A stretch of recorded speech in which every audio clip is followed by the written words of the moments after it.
Merry Christmas, Kathleenatics and Kathleen fans! Magulat kayo dito mga kasombrero sa sinabi ni Sir Alvin sa may McDo nila na kasama dito si Mama Ten at saka si RV Matibag mga kasombreros, no, na kung saan ay gumawa pa rin sila ng ng endorsement video ng McDo mga customers na parang sprinkled parmesan something na pa buttered chicken na something like that mga kasus na flavor mga kasombreros. Tapos dito si Sir Alden ay kasama niya na RV Matibag at saka si Mama Ten mga kasombreros. So parmesan cheese powder. So yung para may cheese siya na sinishake mga kasombreros tapos i-sprinkle tapos sprinkle no yung cheese na ito mga kasombreros na doon sa may honey buttered chicken mga kasombreros. So, ang pinaka-nagulat ako dito mga kasombreros ay yung sinabi niya na mahilig siya sa sweets, no? Si Ma'am Catherine, di ba? Hindi ba siya mahilig sa sweets mga kasombreros? So, yeah. So, mamaya dito mga kasombreros, para marinig ninyo, ay ipi-play ko ito mga kasombreros, no, kung hindi tayo makapiright. Pero kapag nakapiright tayo, so alam niyo na mga kasombreros. Pero no, after ng kanilang ng kanilang buttered chicken with parmesan cheese mga kasombreros, sprinkled parmesan cheese ay kumain sila ng McFlurry na sweets mga kasombreros sa McDo. So ang galing, no? McFlurry matcha pala ito mga kasombreros yung kanyang flavor mga kasombreros. Isa sa mga nalaman ko kasi doon sa may mahilig nga si Ma'am Catherine sa matatamis mga kasombreros.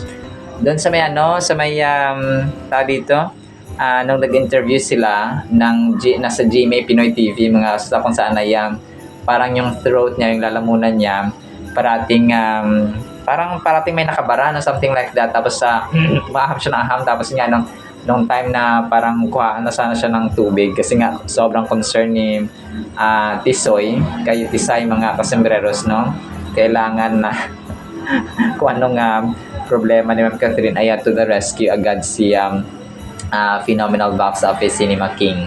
So ganun siya ka-caring at saka ka-gentleman kay Ma'am Catherine, yung tipong kung pwede pa lang na buhatin niya si Ma'am Catherine mga kasombreros sa paglakad ay hindi niya palalakarin. So ganun ka-gentleman si Tisoy mga kasombreros. So yun, no, talagang mahilig sa sweet. So isa rin ito sa siguro common isa sa mga common na kinahihiligan ng Kathleen mga kasombreros kasi nga sila po ay mahilig sa sweets mga kasombreros, no, yung Kathleen. So marami silang napagkakasunduan. So alam natin yan mga kasombreros. Pero alam natin na maliban doon ay marami silang napagkakasunduan when it comes sa view sa buhay, and then family oriented, no, talagang basta alam niyo na yun, no, kung kayo po ay masugid na taga-subaybay ng Kathleen ng ating channel ay nung interview nila ng 24 oras, no, nakaka-learn siya ng mga lessons ng buhay na dapat one battle at a time, na hindi kasi Superman, something like that mga kasombreros. So yun ang sinabi niya attorney kay Tisoy or kay client na hindi ka superhero, hindi ka robot, no, you have to take time. So give value to yourself, give time to yourself, no, and your family or your loved ones mga kasombreros. So team panatag lang tayo mga Kathleenatics at saka mga lovers ng Kathleen mga kasombreros. Tapos ito, sinend sa akin ito, no, ni Sir Ren. Ito po ay picture ng Kathleen mga kasombreros doon sa Canada daw, no. Ito po ay iba doon sa victory party nila kasi parang may kopya din ako. Sabi nga sa kanya, parang magkamukha sa doon sa may victory party nila na kung saan nag-hug nga si Ma'am Catherine at Sir Alden mga kasombreros. So kamukha kasi talaga, no. May file kasi ako dito na ganito siya mga kasos, no, pero hindi po ito edited din na kung saan lumalabas ng dimple ni Sir Alden mga kasos. So pinasa niyo ito sa aking messenger kagabi, kung kaya part po ito ng aking item ngayon mga kasombreros. So tapos yun, naka-white pareho ang Kathleen. So yung unang bungad ko nga sa kanya, parang parang kasama doon sa victory party nila mga kasambreros, no? Pero sabi niya ay hindi, no? Kakaiba pala ito or iba pala mga kasambreros. Doon pa ito nangyari sa Canada, no? Mga kasambreros. Parang nagkaroon sila ng maliit na pagtitipon or parang Thanksgiving doon mga kasambreros. So maraming salamat no kay Sir Ren kasi talagang todo suporta at solid ka-tinatik din po si Serenato mga kasambreros. Tapos next item natin, nag-post dito si Sir Alden. Ano siya parang kasamahan nila sa tao dito sa doon sa may Big Tiger nila na pelikulang ang mga kasambreros. So ito po ay si Diana Lee Inosanto na isang Star Wars na isa sa mga gumanap no or actress or isa sa mga actresses mga kasambreros sa Star Wars no. Siya po doon si Ahsoka no, yun po yung kanyang pangalan doon mga kasambreros sa Star Wars. So nag-hug sina Alden dito at saka siya no si Diana Lee Inosanto mga kasambreros. So this was posted ni Diana Lee Inosanto sa kanyang Instagram account mga kasambreros. So ang caption ni Diana dito or ni Diane mga kasambreros ay while he's exploring darker territory on screen, off camera, Alden is truly one of the kindest, most gracious people you'll ever meet. No? Grabe. Isang patotoo at testimony rin ito mga kasambreros no, na kung saan ay napakabait nga talaga ni Sir Alden. So even mga foreigners no ay talaga napapahanga sa kabaitan ni Sir Alden. Sobrang clingy lang talaga ni Alden dito. Parang ano na siya, parang siguro nasa 40 plus or 40 plus or 50s na no si Diane Lee Inosanto mga kasambreros. Huwag kayo mag-alala. Ate-ate na niya ito mga kasambreros no, ang kulit lang ni Soiti dito no, parang yung mata niya ay idinilat-dilat niya pa mga kasambreros talaga. So ang kulit lang ni Tisoy dito mga kasambreros. So yun, si Diane Lee ay part din ng Big Tiger pero parang wala siya doon sa MediaCon no or media launch mga kasambreros. Tapos si Sir Alden na feature din pala siya kagabi sa PTV no, na isang news channel din siya mga kasambreros. So yun, ang PTV ay isang mini channel mga kasambreros. So ito ay of course naibalita rito si Alden Richards mga kasambreros ng kanyang pagiging kontrabida no sa Big Tiger na pelikula mga kasambreros. So tapos may pictures din dito ang na-finlash no doon sa Big Tiger MediaCon mga kasambreros. So ito po ay ipi-play ko rin mamaya para marinig niyo mismo mga kasambreros no ng mas ng inyong sarili mga kasambreros. So yun po. Tapos hindi ko ito na-flash kanina yung 1 hour ago yung sa White Flower Philippines nga ni Sir Alden. Busy rin kasi ang mga brands no ni Sir Alden mga kasambreros. So sabi nito 1 hour ago, the holidays can be full of long days, late nights at non-stop kwentuhan. This Christmas, we're wishing everyone moments that feel lighter, calmer, and comfortable. From start to finish, kung ikaw ay pagod sa travel, puyat sa handaan, or just need a little breather in between, White Flower is here to help you feel okay and enjoy the season more. So yun siya mga kasos. Now, here's to a comforting Christmas filled with rest, warmth, and quality time with the people who matter most. So hashtag White Flower PH, hashtag Relief Body, hashtag Comforting Christmas. So yun siya mga kasos. Tapos yung pictures ni Sir Alden of course na hawak-hawak niya ang brand or ang White Flower Philippines or White Flower na pangbanyos mga kasambreros no. Kapag tayo pa ay matanda na, may nararamdaman na sa ating katawan, ay kailangan natin ito mga kasambreros. Tapos yung Hungry Pita no, nagbati rin or nag-greet mga kasambreros ng Christmas 28 minutes ago. Sabi ng The Hungry Pita, share the sarap this Christmas with Pinoy style shawarma that brings everyone together. So, drop by any The Hungry Pita store before Noche Buena and make it a part of your handaan. So Wrap the Joy, no? Sino si Joy? Si Ma'am Catherine, mga kasama. Tapos dito, picture ni Sir Alden na meron siyang sombrero ni Santa, no? And by the way, wag natin masyadong pasikatin si Santa sa Christmas kasi minsan parang mas naging famous pa siya kay Jesus Christ na talagang naging reason kung bakit may Christmas, mga kasembreros. So it's the Lord Jesus Christ, no, the main reason of Christmas, not Santa Claus, mga kasembreros. Talagang nangaral pa ako dito na.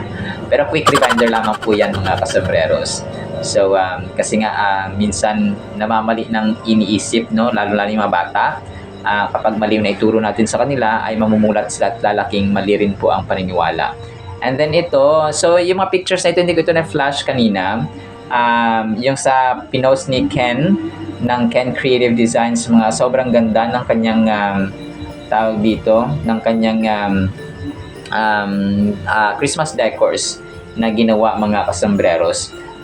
Parang nalito ako ng konti dito kasi yung iba-iba pa lang iba-iba pang design sa mga kasembreros. Ngayon ko lang napansin na may nilagay pala siya mga years, no, or taon sa bawat picture.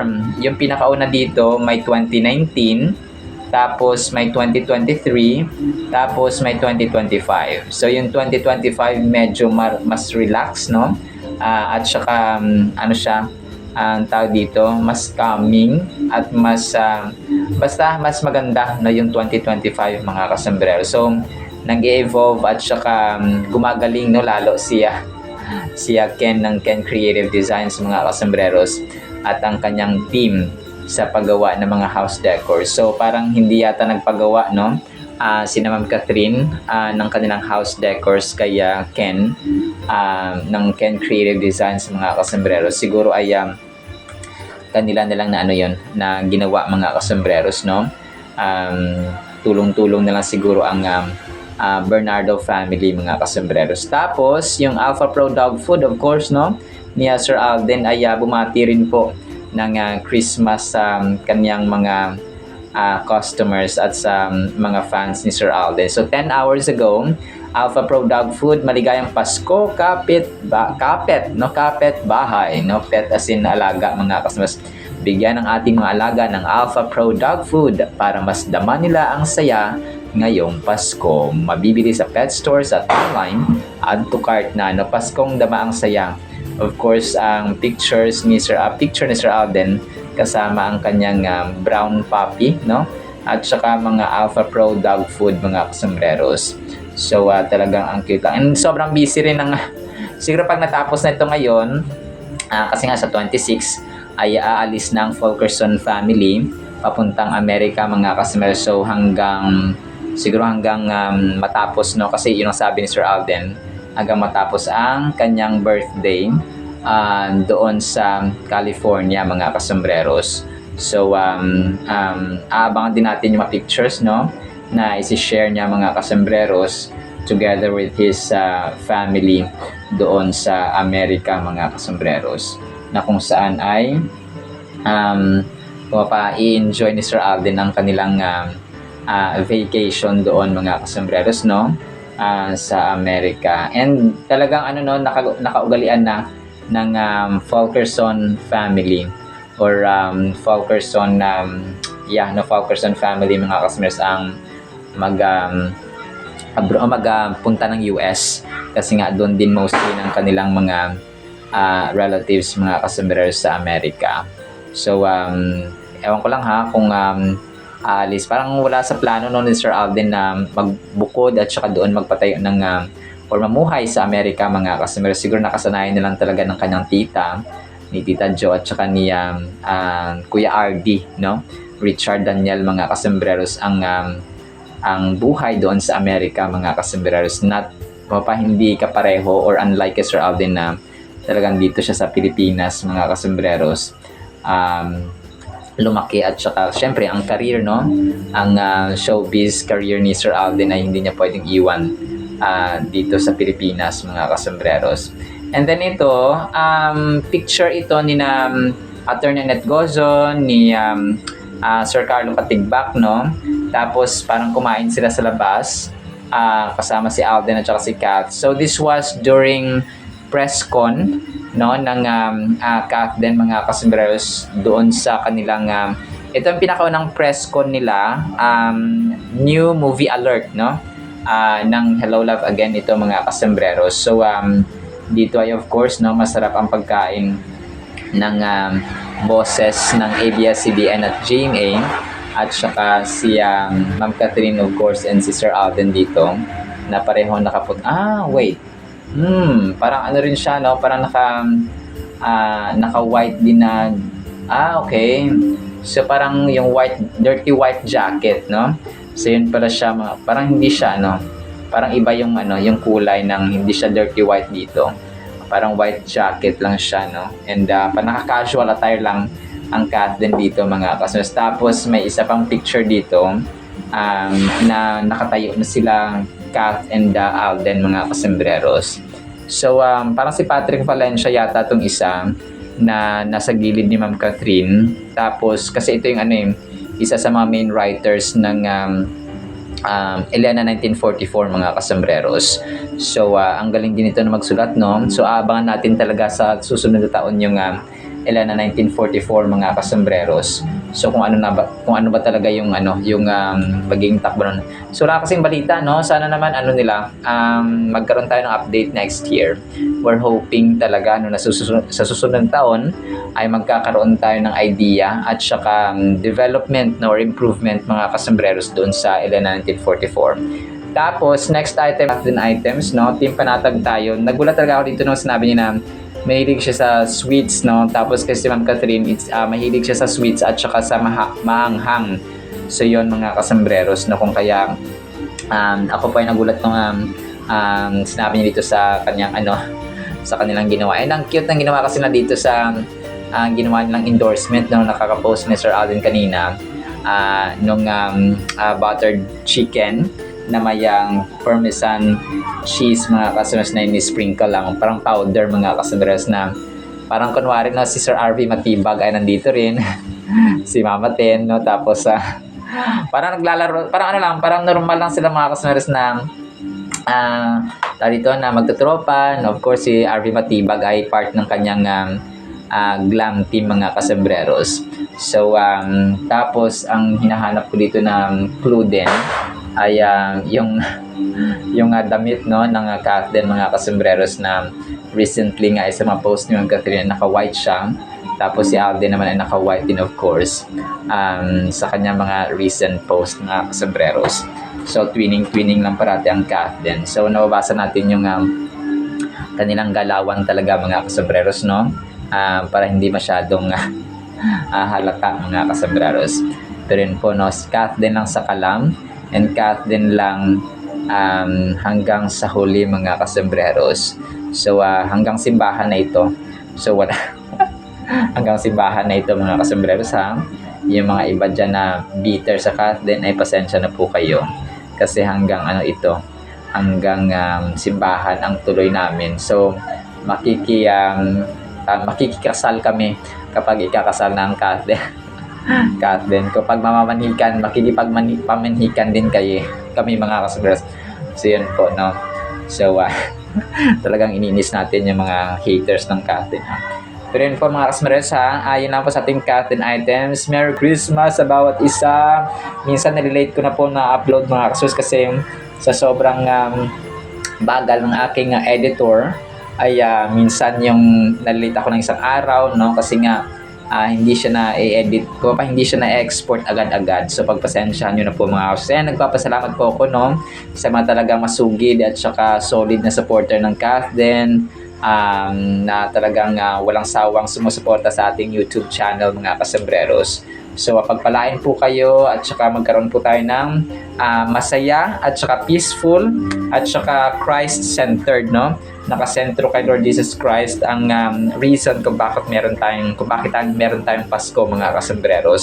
So more than the material food, more than material gifts mga kasembreros, ay yun po, no, si Lord Jesus Christ ang ating pinakarason dapat at pinakasentro ng ating Christmas celebration. Alright? So, yun lang po. And pakinggan natin ito, yung mga ipi-play ko mga kasambreros. Tapos, ang salita ng Panginoon na related din po sa Pasko. Isang pinagpalang araw at Pasko po sa bawat isa. Hello guys, Merry Christmas! Ganito i-enjoy ang new Honey Butter Chicken McDo with garlic parmesan or snow cheese powder. Madali lang to. You just shake it, tear it, sprinkle it. Sarap ng pairing ng Honey Butter Chicken McDo at garlic parmesan. Tamang salty at savory. Bagay sa Chicken McDo. Pero favorite ko yung snow cheese kasi mahilig ako sa matamis. Of course, no meal is complete without dessert. Sarap ng new McFlurry White Choco Cereal. At itry nyo rin ang McFlurry Matcha. Perfectly sweet to balance the savory honey butter chicken McDo. Together, let's #sprinkle the happiness this Christmas. Sarap kumain pagkasama ang friends, family, at loved ones. Kaya yayain nyo sila at itry ang new holiday flavors ng McDo. Tara! Chicken McDo tayo. Available at your nearest McDo via dine-in, take-out, drive-thru, and McDelivery.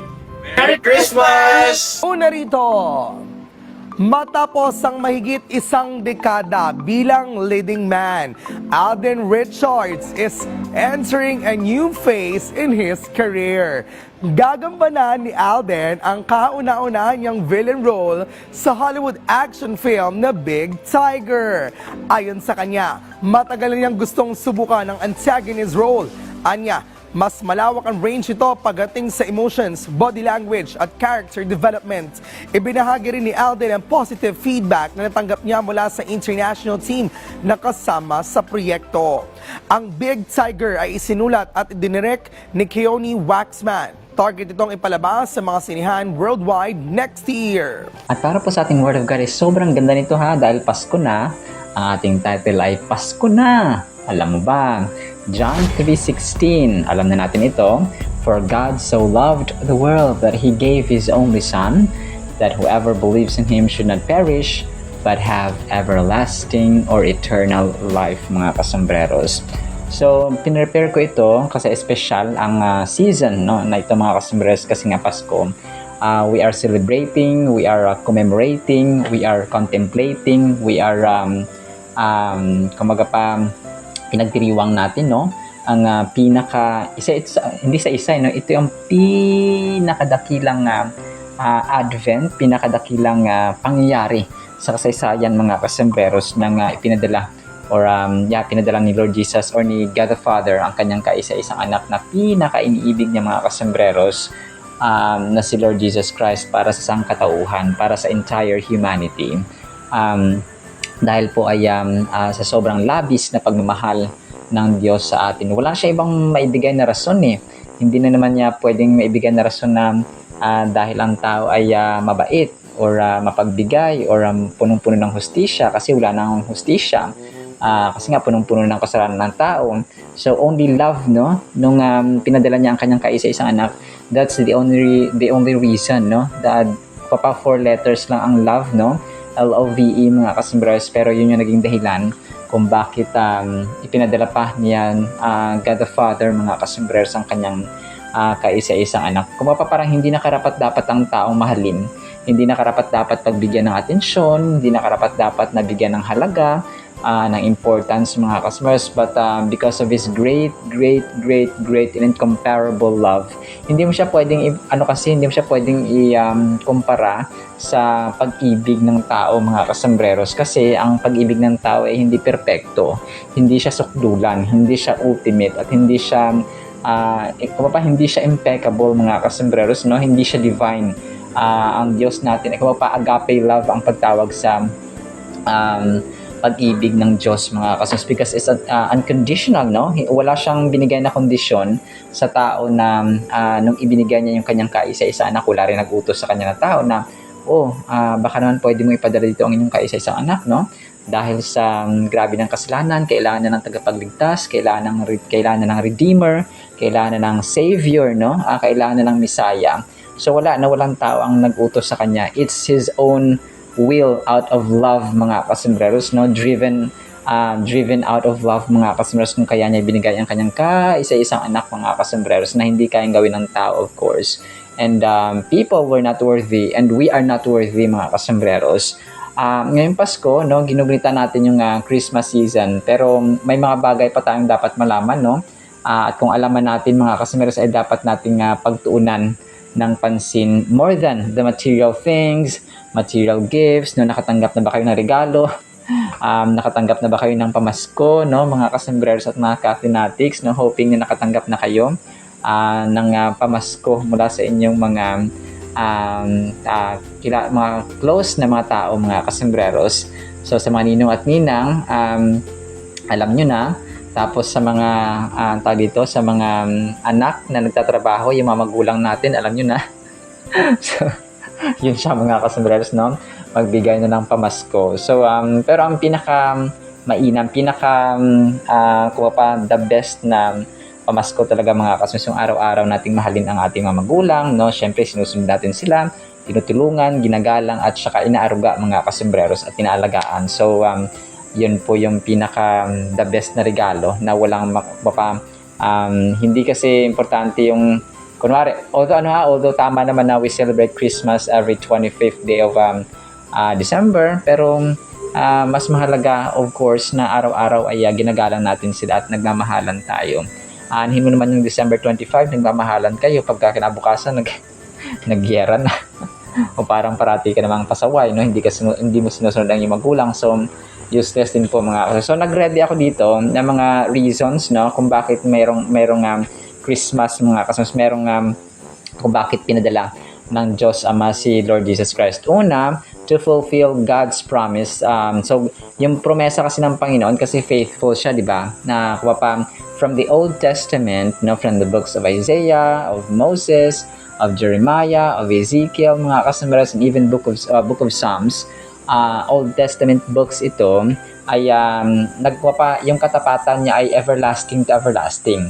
So kahit na thousands of generations pa, or ilang generations pa, hundreds of generations pa ang lumipas from the Old Testament, let's say from Isaiah, book of Isaiah for example, down to the New Testament, no, Matthew, down to the life of Jesus Christ, no, ang kanyang kapanganakan, hundreds of generations pa, okay? Kunwari, anak ang tao bago pa siya, hundreds of pamilya pa, no, ang background mga kasombreros, pinanggalingan bago ipinanganak ang Messiah, no, si Lord Jesus Christ mga kasombreros. Pero dahil tapat ang Diyos Ama, ay finulfill niya, kumbaga tinupad niya yung pangako, no. And yun nga, no, sa Isaiah 9:6 mga kasombreros, ay tinupad niya ito sa Luke, na yung Luke kasi is New Testament, ang Isaiah naman is Old Testament. So sa Luke, no, chapter 2 mga kasombreros, dito na na-fulfill ang promise. Tapos kasi, no, promise keeper din ang Panginoon natin mga kasombreros. That is why He kept His promise. So a Savior is born to save us from our sins. So Matthew 1:21, sabi, she will bear a son, and you shall call His name Jesus, for He will save His people from their sins. So yun kasi, no, yung pangalan niya is Jesus, that means Savior mga kasombreros, no, Yeshua. So God saves mga kasombreros. So the very name of Jesus reveals His mission to deliver humanity from the bondage of sin. So tapos ang next na reason kung bakit may Pasko at bakit pinadala ng Diyos Ama ang kanyang kaisa-isang anak mga kasombreros ay to bring light into darkness. So kasi ang mundong ito ay punong-puno ng kadiliman, ng kasamaan mga kasombreros, kung kaya kailangan ng light, no? Kailangan ng ilaw mga kasombreros. So ang pagtingin kasi ng Diyos Ama sa mga tao dati ay kaaway, no? At punong-puno ng kadiliman kasi they were masama. So nagiging anak sila at kakampi ni Satanas, no, ng kadiliman. So kailangan ng ilaw, and the only way, the only God, no, the only Son na po pwedeng maging ilaw ay ang Diyos mga kasombreros. So the people who walked in darkness have seen a great light. Those who dwelt in a land of deep darkness, on them has light shone. So that's Isaiah chapter 9 mga kasombreros, verse 2. So grabe, no, ang Isaiah is Old Testament, tapos sa New Testament sa Matthew, Mark, and Luke, dumating si Lord Jesus Christ. Grabe yung fulfillment of the prophecy or promise. So, Jesus came to bring hope and guidance to a world lost in spiritual darkness. So, yun yan, na-mention natin na sinusunod nila yung mga yung gawi, no? Yung habit at saka yung ng kadiliman, mga kasunod si Satanas. And then, next reason, to proclaim the kingdom of God. So, the kingdom has come near. So, si Jesus Christ, wala siyang ibang ginawa, no? Yung agenda, yung daily agenda at ginagawa ni Lord Jesus Christ na nasa lupa pa siya, ay to spread, no, to share the gospel, to share the kingdom, mga kasus, proclaim the kingdom of His Father. Kumaga pa, since pinadala siya ng Diyos Ama, pinadala siya ng tatay niya, yung agenda niya ay yung sinugo, yung inutos sa kanya ng Diyos Ama, mga kasambreros. So parang tayo din, no? Parang inutusan tayo bumili ng toyo sa tindahan. So yung goal natin, yung mission natin paglabas ng bahay at saka papunta sa tindahan, ay makabili tayo ng toyo. So ganun siya, mga kasambreros. So may mission, no? That's another reason, mga kasambreros. So the birth of Jesus Christ marked the beginning of His mission to announce and reveal God's kingdom on earth. So yun, isa sa mga reason nito, love incarnate, no, God's gift to the world. So kasi since ang tao punong-puno ng kasalanan, wala ng love. Instead of love, hate. Instead of forgiveness, unforgiveness, no? Instead of unity, nagkakaroon sila ng discord, no? Nagkakaroon ng division. Instead of humbleness, yung pride nangingiral. Instead of morality, nagiging immorality, nangingiral, no? Instead of, basta punong-puno ng kasamaan, mga kasunod. That is why yung pag-ibig, no? Kaya yung John 3:16, for God so loved the world that He gave His only begotten Son. Yun yung God's gift, no? Regalo ng Diyos Ama sa sangkatauhan, mga kasambreros. Grabe, no? And this love is incomparable. Hindi mo siya pwedeng i-kumpara sa anumang uri ng pag-ibig or pagmamahal ng tao sa mundong ito. So, Jesus' birth is the ultimate expression of God's love for humanity, offering eternal life to all who believe. Grabe, no? So, lahat na naniniwala at nananampalataya kay Lord Jesus Christ. So, yun lamang siya. Ang mga hindi na nananampalataya, hindi naniniwala, ay hindi po maliligtas because Jesus Christ is the way, the truth, and the life. And no one comes to the Father. That means no one enters heaven except through, no, sa pamamagitan ni Lord Jesus Christ. Kung wala kang pananampalataya, it's time for you to have faith, no? At saka sumunod sa ating Panginoon. And then another reason ni Lord Jesus Christ, mga kasambreros, sa mundong ito, kung bakit siya pinanganak, ay to destroy the works of the devil and victory over darkness. So yun siya, no? The reason the Son of God appeared was to destroy the works of the devil. So that's 1 John chapter 3 verse 8, mga kasambreros. So isa yon, no? Kasi nangingiral, no? Ang kasalanan sa mundo nung hindi pa dumating si Lord Jesus Christ. So that's one, parang isang pelikula, no? Yung mission ng bida ay patayin ang kontrabida. So yun siya, or talunin ang kontrabida, mga kasambreros. So that's what Jesus did nung pumunta siya dito sa lupa, mga kasambreros. Part of His mission, mga kasambreros. So inside Jesus came to defeat sin and death and the power of the devil, restoring God's intended order. So ganun siya, mga kasambreros. And another reason bakit pumunta or may Christmas tayo at dumating si Lord Jesus Christ ay to reveal God to humanity. So God with us, mga kasambreros. So ang